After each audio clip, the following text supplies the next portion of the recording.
Hello and welcome to the Printable Cuttable Creatables YouTube channel. My name is Lynn, or LV Handcrafted here on YouTube, and today I'm going to show you how to make some really fun, quick cards. This is great for if you sell cards, if you give a lot of card sets out and you want to be able to make a lot of cards, but maybe you don't have a lot of time. Maybe you're helping your kids make some cards for their classmates. So what I have here are some piles that I've already die cut, and I chose some of the gorgeous pattern papers that recently released by PCC. These are Easter themed patterns and springtime patterns. So one of the things that I love is there's multiple different pattern paper collections that give you some really nice basic patterns like ginghams, polka dots, and stripes.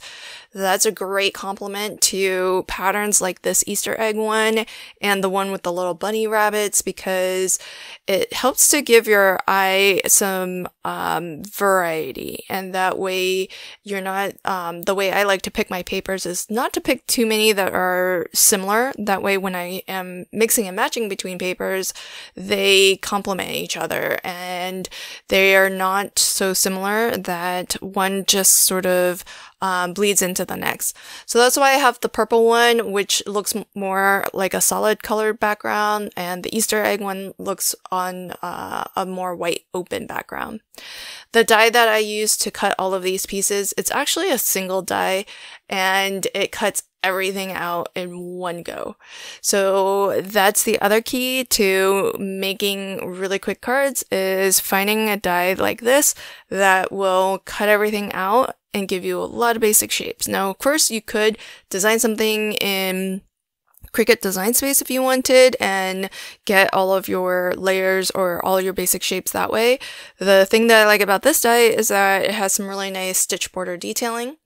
And the other things that I will need to make these quick cards are some sentiments and some images to create focal images from. So you want to make sure that if you are working with sentiments that are clustered like this, that if you're going to use something like a Brother Scannon cut to cut them out, you want to draw a border around them, because this one here, I did not draw a border around, but that's intentional because I want to actually maybe use that as a rectangle. But where you might want a border, if you think you want to have a more close cut, then you want to draw a border around it so that it recognizes that cluster as a single shape, as opposed to trying to individually cut out each letter, for example. So then also I picked out some additional printables. I've got some gnomes here who are really cute, and as well some tulips. And what I did was I just fit as many of those images as I could onto an 8.5 by 11 sheet, and that way I could print them all out in one go, send it through my Brother Scannon cut to cut out, and have so many images to work from, and that way I don't have to really pre-plan anything. And that's one of the things that's nice about just having a lot of basic elements to craft with. You don't necessarily have to go into your craft session with a plan in mind. You can just play with the shapes and have a little bit of fun. So this bit of gingham that I'm starting off with is some leftover after I die cut that. It's nearly 6" by 6" die. And it gets me all of these really nice basic shapes. As I mentioned, you have some squares, circles, some rectangles, banners even, and so lots of things that you can just mix and match and start to move them around your card and have, just see what works where. And because everything kind of shares a similar color palette, it's all going to work beautifully together no matter what you choose to work with. And one of the things that I like about having all of these elements is that I'm pretty sure that I have way more than what I'll need to make 3, maybe even 4 cards. We'll see how many I can make in this session. And so I don't have to worry about pausing to maybe print out some more and cut out some more. I've got a generous supply here to work from, and that's one of the reasons why I like choosing 3, maybe even 4 sheets of pattern paper, and that way you just have a lot of choices, you have a lot to work from, and it just depends on how many cards you plan to make.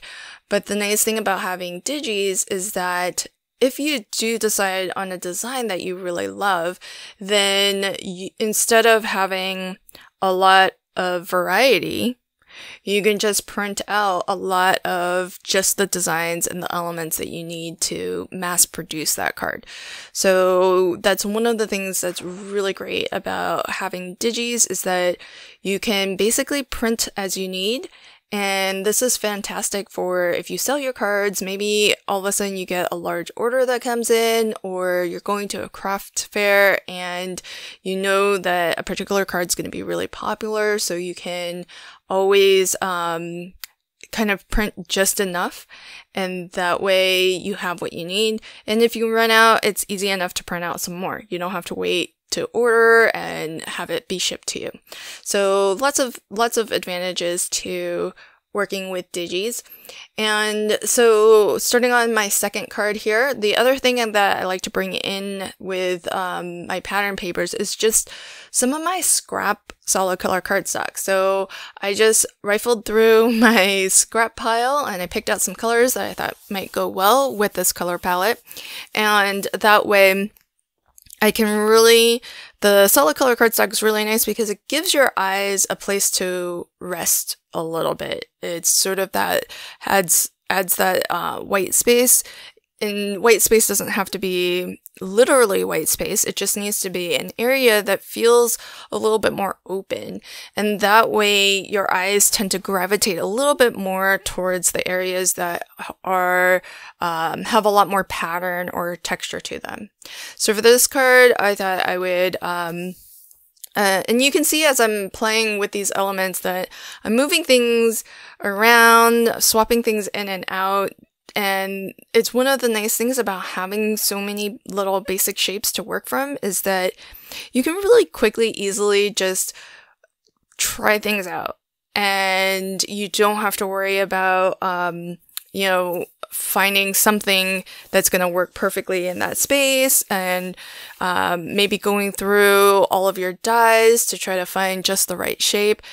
There's a lot to choose from. So it's great to have a single die cut out so many different elements, and then all you have to do is just move them around, play with them, swap them in and out, and you'll see I change my mind a lot as I audition different elements, but as I feel a little bit more certain about elements of a card, then I'll start to glue things down just so that there are fewer moving pieces, and then I just kind of go with the flow, what works from there. And with this sentiment, I thought it would be a little bit helpful to just glue it onto some solid color cardstock and then fussy cut around it. That way it actually helps it to stand off of the background a little bit better, because it does have a lot of weight in the background, and where I want to put it is over a pattern paper that also has a lot of weight in the background. So just that little bit of a border helps it to stand out a little bit and make it a little bit more legible. Then the other thing that's really nice about these particular elements is that I've scaled my images so that they will work on this size of card, and digis are fabulous for that reason. If you like to make larger cards like 5x7, 6x6, even 8x8, you can always scale your digis to fit on that scale project. Maybe you're scrapbooking and you're working on a 12x12 canvas, then you might want larger elements. So one of the nice things about being able to kind of prepare all of these pieces is that I knew when I was putting that printout together, where I filled a sheet of paper with as many of these elements as possible, I designed it so that I just use Photoshop. In Photoshop, I have I just made a rectangle the size of my card base. And that gave me an idea for like how big the card would be.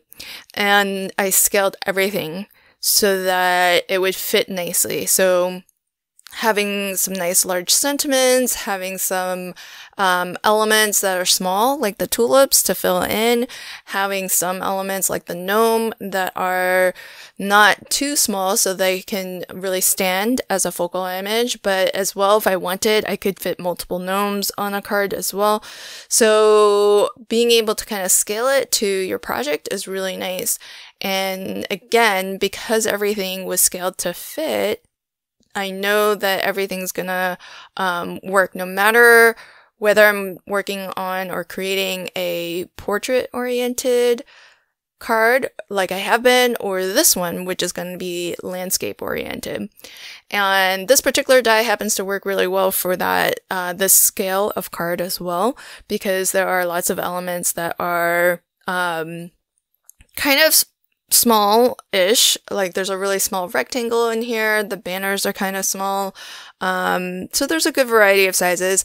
There's a large square that it's probably the largest square or element that the die cuts out. And that's really the only one that I didn't use on this set of cards, because this 4x6 card, that square was a little bit big. It took up quite a lot of real estate on this card. So that's really the only element I think that I didn't use from the die set. But otherwise, everything else was easy to just kind of move around. The other thing that I like to do is maybe just change up the cuts a little bit and work on a card that's a little bit asymmetric. So here, this was easy. This was just a bit of the leftover pattern paper that is the Easter egg one. And again, some scrap solid color cardstock. But instead of just making it a rectangle, what I did was I just cut a diagonal line through it so that I get a little bit more of an interesting border or shape to this card.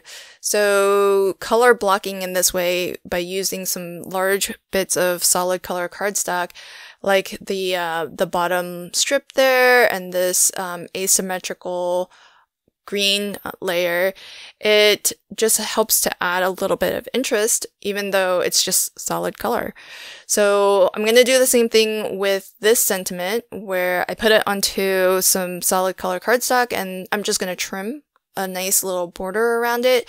So that will help it to stand out against the pattern paper behind it, which again, because they both have a lot of white in them, just putting something behind there that's solid will help it to jump off the page a little bit. And I thought it would be really cute because I've got that darker green strip of cardstock. Again, great way to just use up your scraps to just cut some shapes and do this whole color blocking idea of large shapes of solid color cardstock. But I thought it looked a little bit like grass down there, so I thought it would be cute to put a nice single row of tulips down there. And so I've got that element down, and here I'm just playing with the different shapes that the die cut out and what else I can layer behind my sentiment to give it a little bit more interest and to break up that space a little bit at the top, because it's a pretty large open space. And so I thought it would be nice to put a nice shape back there to break it up, but I still like that. I like the idea of keeping it kind of bottom heavy with that solid color at the bottom. So the gingham, especially in yellow, worked really well because the solid color behind my sentiment was yellow. Now I've got a ton of extra elements, so I still have some extra like banners and little shapes that the die cut out of pattern paper. I've got a ton of the tulip flowers left over, and I even have quite a few gnomes left over. These elements are really great for the inside of your card. So often I forget about doing anything on the inside of my cards, and so adding these extra little elements I feel just gives you a little bit more of like a little surprise on the inside. So it doesn't feel so empty, and there's a little bit more to it than just your handwritten message. So just a banner here and there, some tulips clustered at the bottom. I kind of like to put the banners up at the top, and then in the opposite diagonal corner, I like to put like a little something. So maybe a little gnome, maybe some flowers, and there's still plenty of space to write a message or even stamp out a verse or sentiment if you want. But it just helps to bring a little bit of something. I like to try to take some elements from the outside of my card, whether it's like the same pattern papers or some theme, and then bring that to the inside too. So it just kind of continues the design from the outside to the inside. So here's a final look at the 4 cards that I made. It took no time at all. And if you are somebody who sells your cards, it's really fast and quick and easy. And if you're looking at selling your cards and really, paying yourself for your time and effort, this is a great way to really maximize your profit margin. So using printables like these that you can print over and over again and get tons of elements from is a fabulous option, whether you're mass producing to sell or just to give cards out. Thanks for catching this video today, and until next time, happy crafting and have a fabulous day.